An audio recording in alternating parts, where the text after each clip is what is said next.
It's day 2. It's Uncle Charles here, Recruit Zero. Recruit Zero let me sit in the middle seat today for render. I must have made it. I upgraded myself. I feel good. You know what I'm saying? Hey, I always remember this. Yeah. I always remember this. We in the building. We in the building. It's both of us. It's teamwork, baby. Yo, we have a special guest with us today, an OG in the game. Yep. You know what I'm saying? Somebody who helped me out when I was just young and bumping my head in the blog game. He's done blogs, he's done apps. I mean, the man is usually 5-10 years ahead of everybody else doing something. So it's an honor for him to sit here and talk to us. We got CJ Peters, the Konsole Kings. Yes, bro. sir. Yes, sir. I've been all right, man. It's good to see you. It's good to see you, man. I want to talk a little bit just about the old days. Oh, let's talk about it. The OG days of, you know, when you started Konsole Kings, the height of the blog era. Just tell me about that energy of that time back then, what it was like. I mean, back then you had to really get it. This was like pre-YouTube. Yeah. You know what I'm saying? If you was media and you was getting interviews with celebrities and influencers and tech guys, you was really outside going to conventions, like getting media passes, badges, talking to PR, working with publicists. You was doing all that. Yeah. For sure. They don't know nothing about no kind of media etiquette now. So what was it like, especially back then for Black voices, right? So, you know, we see Black people all over the place. We're here, the culture's here. But back then, how difficult was it to like make a space for Black voices? To be honestly, that's why I started Konsole Kings. Okay. Because I would watch all these shows like G4, Tech TV, and all that stuff. Classic. And I would just see, shout out to them, you know, Tommy Tallarico, all them guys, but I didn't see anybody that looked like me and sounded like me and talked about games the way me and my friends did. Yeah. Right. So I was like, you know, if that don't exist, I'm gonna make it. Right. Facts. For me, so with that, because I mean, I know when I was a kid growing up watching G4, all that, you know, reading IGN, GameSpot, all of that stuff. I mean, in terms of with how the gaming media landscape has changed, how do you feel like it's given more opportunities, or has it like shrunk right when we're starting to get a voice in it?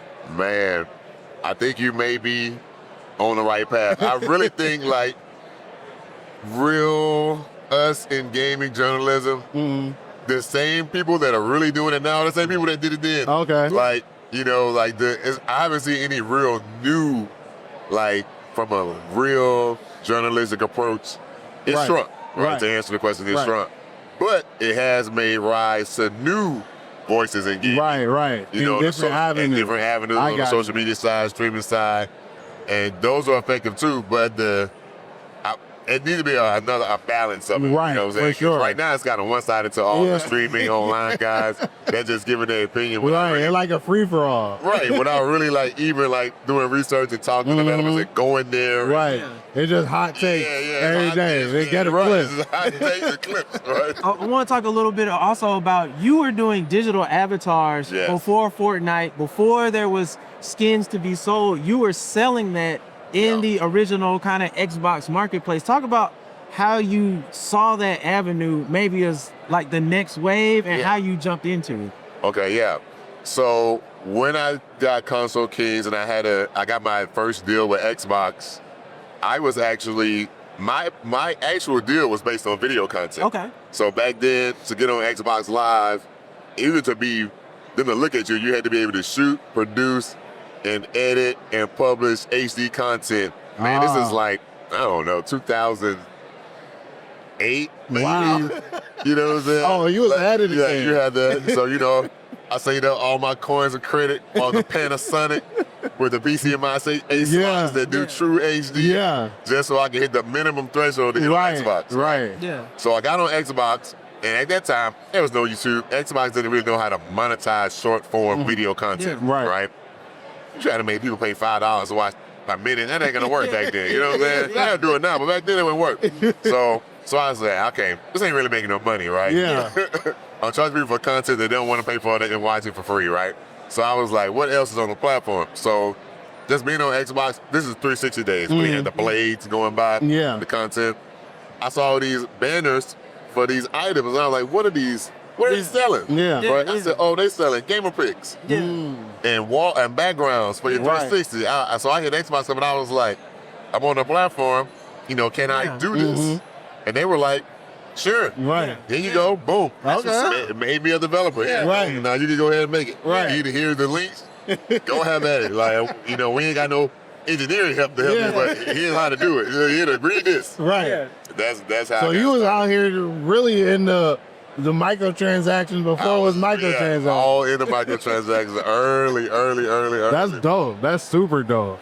So Xbox had something with avatars, right? Yes. In your opinion, what made them kind of deviate from that? Because that was something that did set them apart and something that was growing. Like we see it now. There's so many ways that people want to customize. they ended let it it when go. when it came back. Man, you know, sometimes in those big tech companies, if something is not making a big enough impact, as if they can't see it immediately in the books, in the data immediately, they're like, oh, that failed. Right? Yeah. Then so that whole team that made the avatars, they kind of like disbanded. Yeah. Since they didn't keep it going, some of those guys went to work on other parts and other tools inside Xbox. Right.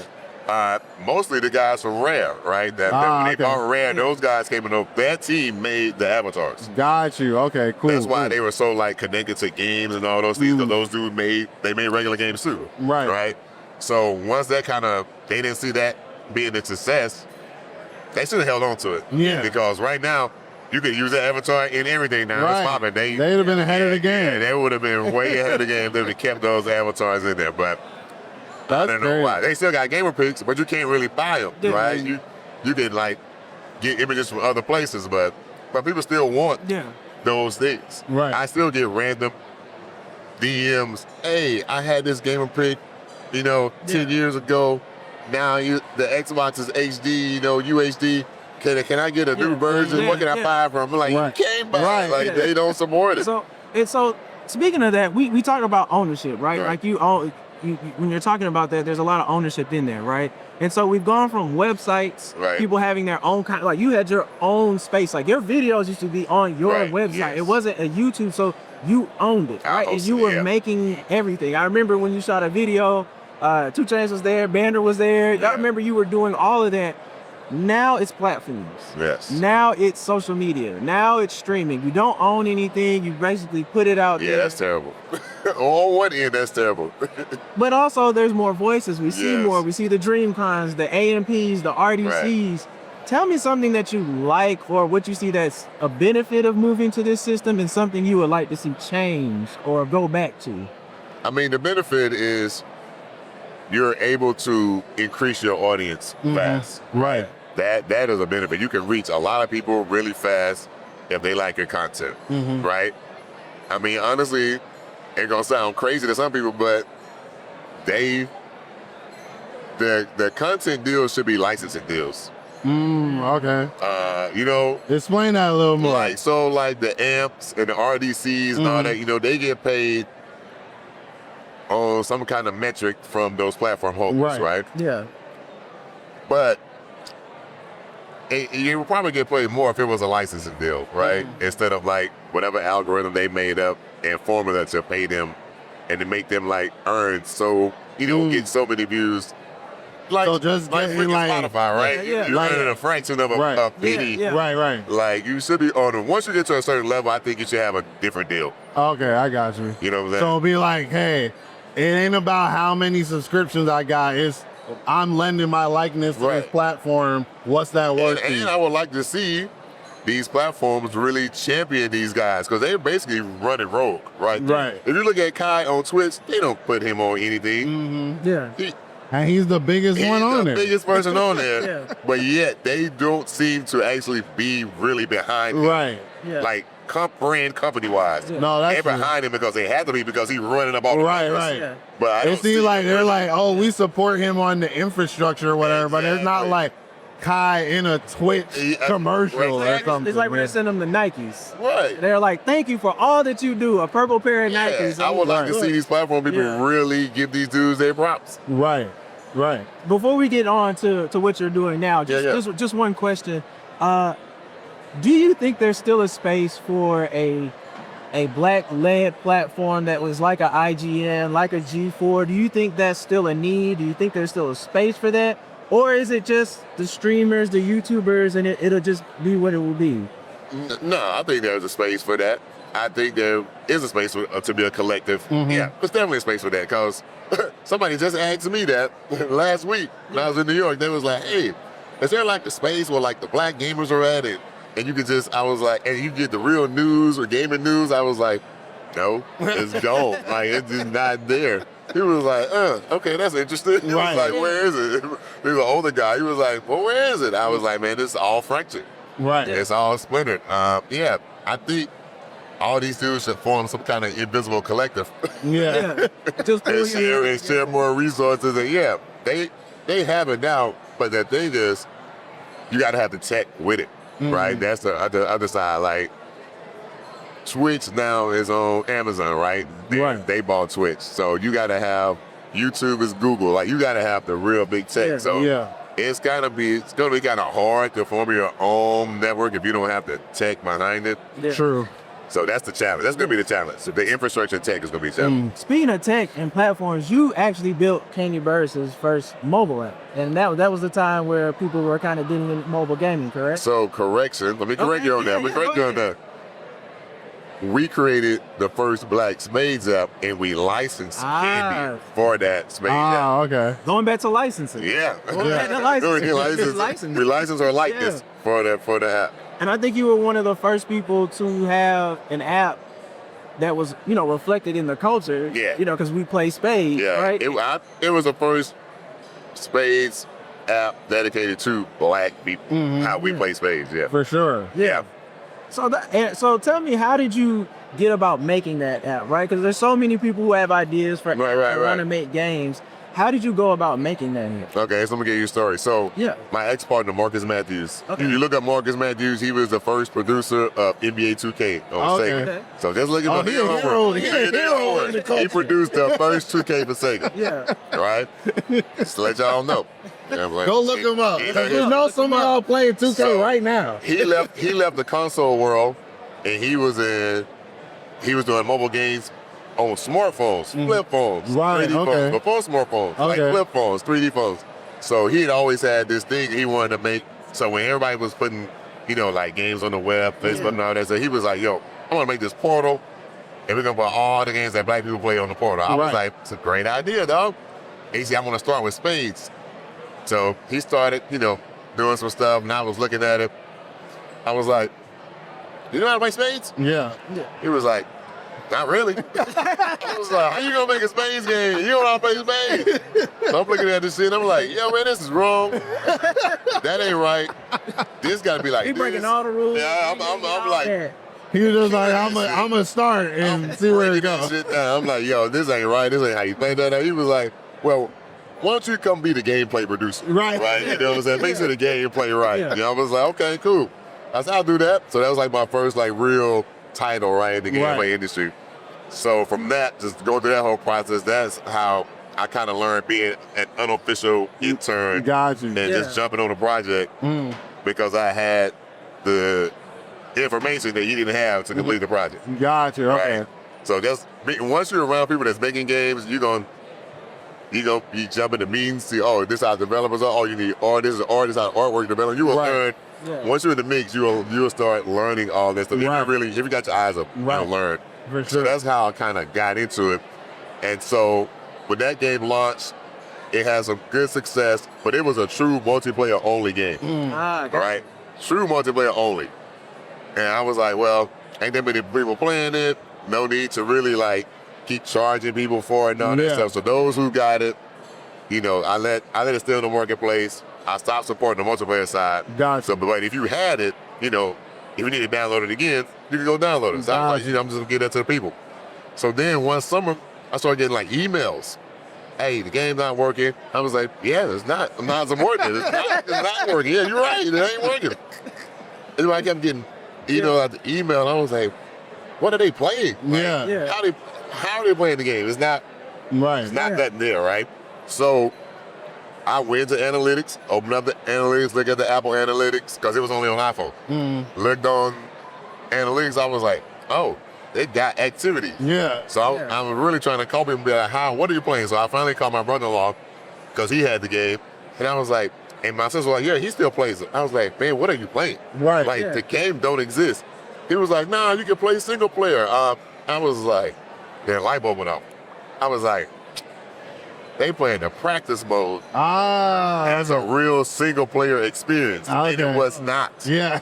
It was just something you do until you wait. Yeah. Not even learn. Until you wait for somebody to get free. It's So like you the can play waiting live. room to It's like connect. a waiting thing. We just put it in there. Like in a Street Fighter when they be Put it practicing. in there, so you just practice, you Yeah. know, it's that little, it wasn't even like real practice, right? It was like a little dummy mode. I was like, oh, they playing this? Single player? I was like, hold up, okay. I started looking, so give me email. I said, look, I'm going to bring this back. Yeah. I'm going to have to take this and then make a true single player experience for Spades. I said, I don't really need a license. Spades is Spades. White people know Spades. I'm just gonna call it Black Spades. It is what it is. Right, right. You know what I'm saying? If you know, you know. If you don't, Yeah. you don't know. Dang, yeah, Spades are black. Right? So then I went through the whole thing, like studying like how to put ads in games, like where they need to go, how much can you potentially make, you know, doing this. Right. So I was like, yeah, if I bring it back, like one of our guys, he told us, he was like, when we was first making the original game, he said, brothers, this need to be free. Man named James, shout out to you, James. Yeah. He was like, brothers, this need to be free. He was like, free? Making that for free? It's been like $50,000 about free.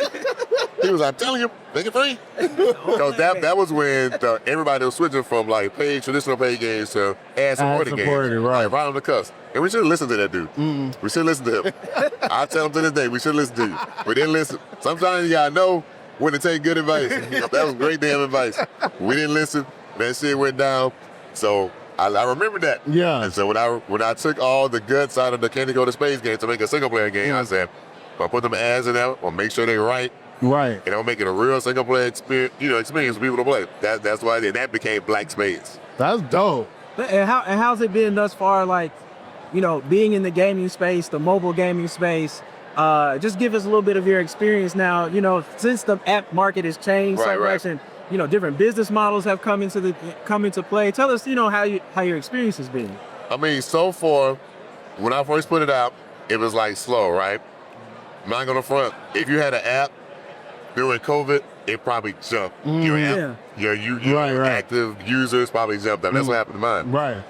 People at home looking for shit to do, and it's just an uptick. Everybody's looking for spades. Right. White people looking for spades, and I started reading the analytics. I would see searches, spades for black people, spades how black people play. Like it's all this. This is what people are searching in the app store. Right. The black people spades. Like, they were searching for these terms. So it's like my stuff is kind of organic, but I just had to make sure the gameplay itself was.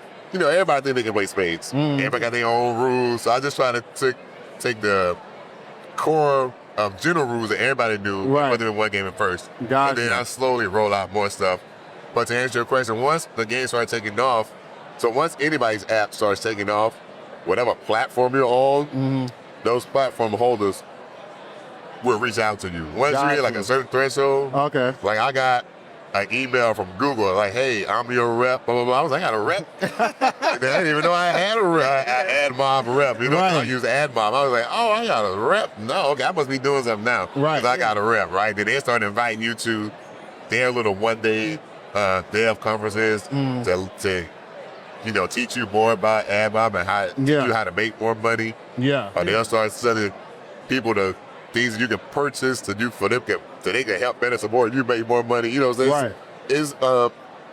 It's been interesting. You know what I'm saying? See behind the curtain, you got yeah. It's like, because people ask me, why you do this? I say, I said, once you get to a certain point, they're gonna reach out to you. But I was doing a lot of studying. I was watching Amazon videos on mobile gaming. Like I was watching one thing from Amazon. It was like, when your app makes $5,000 a month, it's considered a success. Okay. Right? Because it's hard to do. Right. It sounds like it's low, but it's kind of hard to do. That means you got a consistent, active amount of players or users that are using your app. Right. So that's like a benchmark. If you want to know if your app is successful, if you can make $5,000 a month, that is going to be your bar. That's when you know you hit your first threshold. Okay. That's good to know. Because I know a lot of developers, they just be like, if I get one download, Right. And so, and then mine is like, my thing is niche. Like Black Spades is like a niche in a niche. You got card games, Spades is a niche, and I got a niche in the niche, right? So I'm just trying, I'm more about active users than downloads. Gotcha. If you got a million downloads, and you only got 10,000 active users, there's something wrong. Well, okay. You know what I'm saying? So you got to figure out your formula, where your users are coming from, how you're acquiring them. Some people even go down to how much it costs for you to acquire them. Go that granular. I kind of know that, but I ain't with that yet. Yeah. But I figured I'm ad supported. I have subscriptions, and I have in-app purchases. So I got like all three just to catch whoever. Right. That makes sense. And figuring out your subscription price, I had to go through I had make a spreadsheet and everything, like, because you don't want to cannibalize your base, right? If you're making money off ads and you got subscriptions, that price can't be too low to where now you lose the ads you have. Right. So it's like you gotta play that fine game and really watch your data, right? You really gotta watch your data. Where your money's coming from, watch your data. AdMob, Apple Analytics, Google, Firebase, Firestore, all those type of things. So can you talk a little bit about the success you had on betting on black? Because as people have listened to this, like your entire history, has been kind of like focused on the culture. You know the major thing? Yeah. When I was first launching this app, the major feedback, I'm not gonna say feedback, but the major criticism I got was that title. Like, oh, you're gonna call it Black Spades? You sure you want to call it that? You know, is that too black? I was like, it's black. Like, and you saw the search results. You saw the time. I'm not changing the name, man. It's Black Spades, made for black people. It's self-explanatory. If you're not with it, then it ain't for you. Right. And you saw the search term. So, like, that was the perfect. I see what they're searching for. And it's like when people make app names, people always say, man, they got a kind of generic name. That's on purpose. Some of these games have generic names on purpose. So if you won't have no clue who they are, but you say, oh, kill bot disaster, or there's some robots, and it's gonna be a disaster when you kill it. I'm gonna download that. You know what I'm saying? These names are strategic. That was a big one, but other than that, and then when I first put it out, I would like post it on like blogs and stuff and forums, and you have people saying, well, are they black? Are they just co-opting the blackness to support white people? Right. So I get that a lot because people don't know that the game's actually by a black person. You gotta put out a PSA. So I start putting videos inside the app. Like when I do an update, I start explaining the update inside the app. So you see it's a black guy. I remember one time I posted something, a demo of the game, and somebody was like, caution my people, this could be, this could be the others. I was like, what? Not a woke card game. I was like, bro. And I had using my phone, and it had my kids on there, and it opened the app and showed the video. They was like, they even using black children. I was like, yo, these are my kids, yo. Like, what are you talking about? You got the Hotep conspiracy on you? That's crazy. I was like, these are my kids, man. Y'all tripping. Should have ate some CMOS on the video. I was done. I was like, these people are suspect. That's amazing. But I appreciate them like being cautious, but I'm black, dog. Have you ever thought about going into the console market, or you're just kind of like, I'm just gonna stay mobile? Great segue, Uncle Charles. Come on, let's get it. That's what I'm working on right now. Oh, let's go. Let's go. So I'm trying to exclusive. I'm trying to come out on Xbox in the fall. Okay. This fall, that's the best to go. Okay. I got dev kits. Okay. I've been testing it. I just got to put in like 3 other things that I can submit it to Xbox. Okay. So here's another gem. If you want to make a console game and you are minority, underprivileged person, they have a program called the DAP program. Okay. Diversity Accelerator Program. It's designed to get all minorities, on the platform as a developer on Xbox. So look up the DAP program, like Xbox DAP. Okay. Cool. Look that up. All right, and look, as we wrap it up, I got a final question. I'm gonna be a little greedy. Yeah, let's do it. It'll be a little greedy. And as someone who's always been curious about what's next, especially in terms of content, right? And having something for us in the gaming space. Right. What would your advice be for someone who's looking to maybe start that next IGN or start that G4, who's looking to make that platform? What would your advice be to them? Who's making the next IGN? My advice to them would be, you got to get people like y'all. You know what I'm saying? That's doing like traditional media. You gotta have a mix of everything, really, right? Okay. You gotta have that brand out there, and you gotta have people. You gotta have the traditional journalism. You gotta have the social media journalism. You gotta have the influencer journalism, right? You gotta have like all those flavors, and have like a good variety of. Cause you don't want to at first be known for. I'd be like pick a lane, right? So if you want to cover it IGN style, go hard there, and then branch out later. I wouldn't say try to do it all at once. Like just focus on what your niche is going to be. Do that. Find all the people, all the great talent to do that. Drive forward that. Right. Once you get that going, that's going to open doors for other things. Like have your plan laid out. Right. What you're going to attack after you unlock certain levels. For sure. That's kind of how I approached Konsole Kings, right? I knew I wanted to make games, but I knew I ain't had no money. I said, well, what's my fastest point of entry into the video game space with the assets I have? Right. And that was a video camera. Right. So I went and bought a video camera from Costco to start it. That's no mic.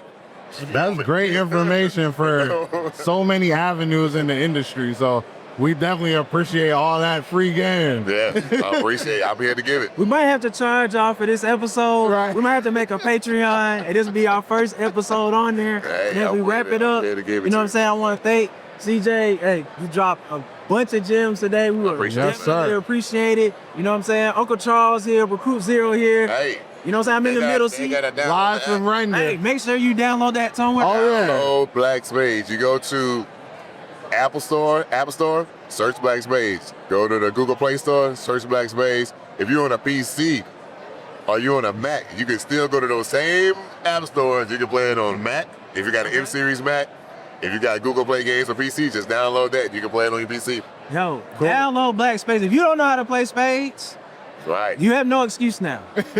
Now you can play by yourself. There's a 30-minute video in there. Yeah, I'm showing you how to play every chord in the hand. Yo, come on. And it's really him. It's really him. It's really him. If you ever need to Not a bot, not AI generated. It's me. Yo, we appreciate y'all, and we out. We'll see you on the next one.